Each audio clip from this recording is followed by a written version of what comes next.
Вадим Николаевич, здравствуйте. Здравствуйте, рада. Спасибо большое, что пришли и согласились побеседовать с нами. Вы с 2014 года возглавляете единый штаб помощи Донбассу. И первоочередно хотелось бы спросить именно о самом начале. Расскажите, с чего начиналась работа? С самого начала, значит, мы пошли в Крым в 2014 году. То есть 6 человек, граждан Абхазии, были в Крыму. Тогда мы еще не знали, будет там Российская Федерация или будет там Украина, но во всяком случае свергалась законная власть. И мы решили помочь нашим соотечественникам, ведь мы граждане России, тем, кто там живет. На самом деле там была ситуация именно такая же, как у нас в 92-м, 89-м, 92-м. То есть мы это еще захватили. Когда приехали туда, поняли, что приехали правильно. Вот. По приезду с Крыма поступило предложение, значит, от Донецкой республики, тогда она не была Донецкой республикой, посетить их. Тогда еще Мариуполь был, значит, еще у дончан, туда еще не вошли украинские войска, они уже пытались, но люди восстали и решили, то есть, отделиться от Украины. Собственно говоря, я не понимаю того, как это в составе Украины остались территории, которые при СССР были присоединены к этому государству. Ведь они сами отделились, поэтому они должны были уйти. Вот они тоже решили уйти, причем поддерживал практически весь народ, это было видно. Когда выехали с Донбасса, значит, позвонил ветеран Отечественной войны народа Абхазии, это Роман Юрьевич Леньшин, есть такой человек, бывший глава погранвойск Луганской Народной Республики, на тот момент он им не был, и предложил, значит, приехать в Москву и возглавить представительство в Абхазии. Но получилось так, что мы третья страна, и представительство в Абхазии мы открыли только общественное. То есть, ну, мы не признавали, не сама Российская Федерация, да, и только появилась республика сама. Еще многие спрашивали, задавали вопросы. Что это, как они вообще, кто они такие. Ну, был подписан указ, я стал представителем, потом этот указ, значит, мы отложили, правильно сделали, и был составлен правильный указ, значит, мандат о том, что я представляю интересы ДНР на территории Республики Абхазия. Собственно говоря, с этого начался штаб. 5 мая мы провозгласили, 6 мы отправили первую помощь. То есть эта помощь была бронежилеты на блокпосты, те наши старенькие, которые у людей дома лежали, у кого-то как память. Вот. Каски железные, тогда это все было очень нужно. Люди стояли с дубинками в спортивных костюмах. Вот. Ну и с этого все началось. С этого начал работать штаб. Как известно, на Донбассе, да и вообще на той территории довольно сложная гуманитарная обстановка. Как вообще строится работа штаба?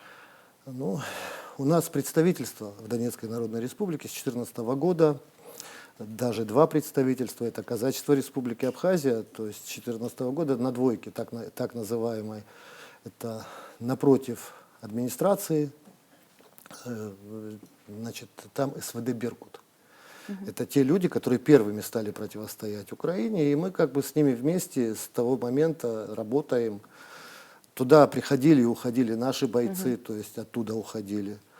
Там начиналось все с дубинок, так же, как и в принципе у нас, с ружей, дубинок и всего остального. Вот мы там и остались. Там есть официальное представительство наших организаций и плюс еще гуманитарный штаб. Гуманитарный штаб его возглавляет Владислав Петров, он местный человек, участник боевых действий 2014-2015 года.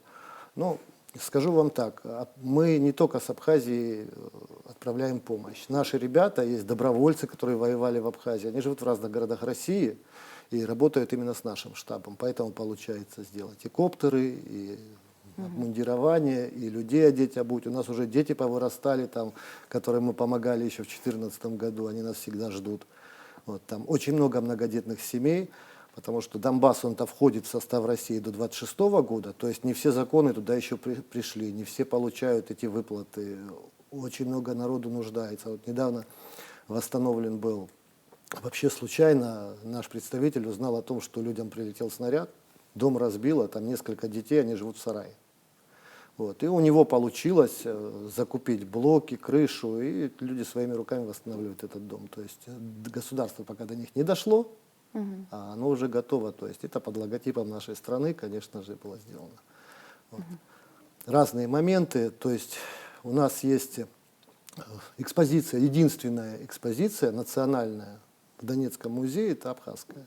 То есть много народов там находится, в основном очень много осетин, но, к сожалению, пока их экспозиции нет, а наша есть. То есть единый штаб помощи Донбассу собирает гуманитарные грузы здесь, а кто в этом участвует? Простые жители Абхазии? Простые жители Абхазии. В основном это не бизнес. Это простые жители, простые граждане республики. Их много, и люди помогают уже 10 лет. Уже 10 лет. Вот. У нас есть и списки людей, кто помогает. Мы их благодарим ежегодно. Вот 6 мая День добровольца. Мы и благодарности вручаем, и награждаем. Телевидению мы тоже вручали знак за то, что постоянно, периодически эту тему и абхазское телевидение государственное, и Абазатовы в этом едины, да, постоянно это говорят об этом, на эту тему. Спасибо нашему телевидению за это. Расскажите, с какими сложностями приходится сталкиваться, потому что это масштабная, тяжелая работа, требующая большой самоотдачи. Да, есть люди, которые в основном это, ну как, отдельные лица, так скажем, в нашем бизнесе в Абхазии, которые иногда проплачивают нам дорогу. То есть это бензин, машина и так далее. Вот. Сложности в транспорте. Большие сложности у нас бывают в транспорте, потому что кто имел хорошие машины на тот момент, которые можно было загрузить, по тем дорогам их уже этих машин просто нет.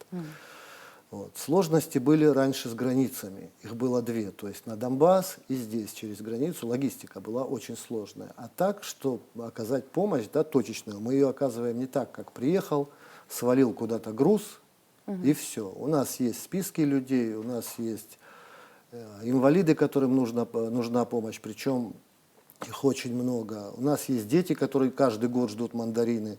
Пусть не там 120 тонн, но мы можем вывести там 3-5 тонн мандарин и накормить всех, кто именно в этом нуждается. У нас, я вам скажу, это работает штаб постоянно, и здесь, и на Донбассе мы взаимодействуем. В общем, мы, так скажем, достаем то, что нужно людям, непосредственно в чем они нуждаются.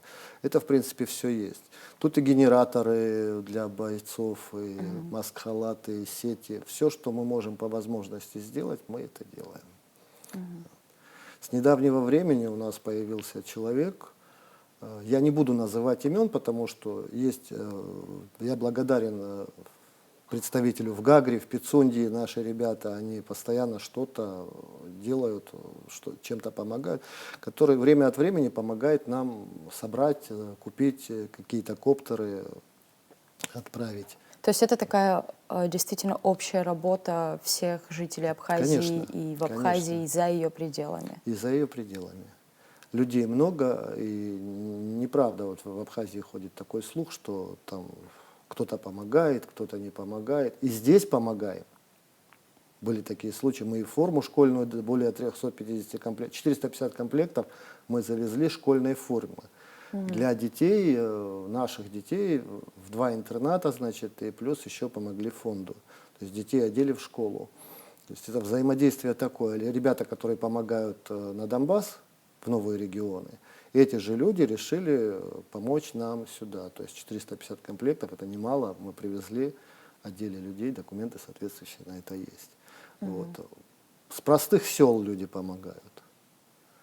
С городов люди помогают. То есть это неправильное понятие, что у нас типа люди, они же не должны с афишей бегать, правильно, что вот мы там помогли в очередь стать. Вот. На самом деле народ Абхазии относится так к людям, как отнеслись во время войны к нашему народу. То есть шла помощь, я эту помощь помню. Есть отдельные люди, которые, вот, ну, порыв души, можно так сказать, после начала СВО, там, поехали, присоединились как бы не к нам. Вот мы хотим, мы сделаем. Ну, пожалуйста, ребята, делайте. Это одноразовые акции. Вот. К сожалению, вот мы как граждане Абхазии и граждане России, да, у нас более 50 организаций соотечественников. Кто-то порывался что-то сделать, но на этом все как бы ограничилось. Вот. Мы работаем в связке, у нас 5 организаций, это русская община Абхазии, это казачество. Вот, ну, фонд развития взаимоотношений, который мы создавали, потому что была государственная граница тяжелая на тот момент, это с Ростовской области на территорию Донбасса, и нужна была организация, которая будет объединять, что бы то ни было. Сегодня мы создали «Доброволец». «Доброволец», я бы хотел сказать, если можно, это объединяющая организация людей, которые участвовали в Крымской весне, были добровольцами в 2014-2015 годах, в 2016. И сегодня воюют на Донбассе и помогают. То есть людям, я скажу прямо, которых может потом в будущем, ну, государство такая машина, знаете, она может забыть, чтобы никто не забыл. Вот. Нами будет установлен в ближайшее время, я думаю, памятник участникам тех событий на территории Абхазии. Вот. Документы находятся сейчас в Министерстве культуры. Как будет комиссия, я думаю, примут положительное решение. То есть город дал добро на установку памятника, но, знаете, там процедуры. Вот. Мы на это денег не просим, мы их также соберем, вот, потому что память о наших добровольцах, которые воевали за пределами Абхазии, она должна быть. Вот, так как у нас добровольцев чтят, и у нас единственная страна в мире, где на государственном уровне есть праздник День добровольца. То есть он есть везде, практически в каждой стране, но нигде нет его на государственном уровне, только в Абхазии. И вот мы хотим, чтобы теперь был и памятник. Мне кажется, что, я могу ошибаться, что любая поездка сопряжена с большим риском, с опасностью для жизни. Ну, опасность она есть везде. Но что мотивирует продолжать этим заниматься? Ну, смотрите, человек, когда приходит на войну, как сказал один из ветеранов, добровольцев, кавалеров ордена Леона, участников Отечественной войны народа Абхазии, очень давно, человек должен на войну приходить мертвый. То есть он заранее должен знать, что он может погибнуть. И эта мысль должна у него быть постоянно. Тогда будет все в порядке. Вот. Были люди, да, были такие, что это 14-й год, лето, я могу это рассказать уже. То, что мы заехали в поле, и перед нами выехал БТР украинский. С флагом, со всеми делами, и оттуда там «Слава Украине». На что мы с товарищем открыли боковую дверь и стали им тоже типа махать. Повернулись, а водителя нашего нет. Человек, ну, человек сугубо мирный, он просто спрятался, так скажем. Но он очень испугался, взрослый мужчина, и он говорит: ребят, война — это не мое. Вот такой случай у нас был. Но вот гуманитарная помощь для, как вы сказали, инвалидов, многодетных семей, это как-то мотивирует, вдохновляет Конечно, их конечно. реакция? Конечно, да. Это не то, что мы, вы понимаете, они ждут, они каждый год нас ждут. Мы приезжаем уже не просто как привезли что-то, отдали. Мы приезжаем уже как к людям, которых мы давно знаем, как к нашим родственникам. Я бы хотел сказать, можно, если о добровольце. Добровольцы, кстати, не контрактники, как сегодня, а именно добровольцы 2015 года. Это Абидж Баматбей Романович. Был такой, он погиб при штурме Авдеевки. Вот. Этот парень зашел в детский дом, и он, увидев инвалида, ребенка, он вышел, у него пошли слезы, он говорит, у него 3 дочки. И он говорит: я должен его забрать. Я говорю: ты понимаешь, что это такое? Я говорю: инвалид. И вот мы с ним тогда немножко поспорили. Вот. В итоге не получилось. Естественно, это документы, проволочка серьезная. Но вот так вот с душой мы после этого постоянно приезжаем и обязательно чем-нибудь помогаем этому дому. То есть в его память это делается.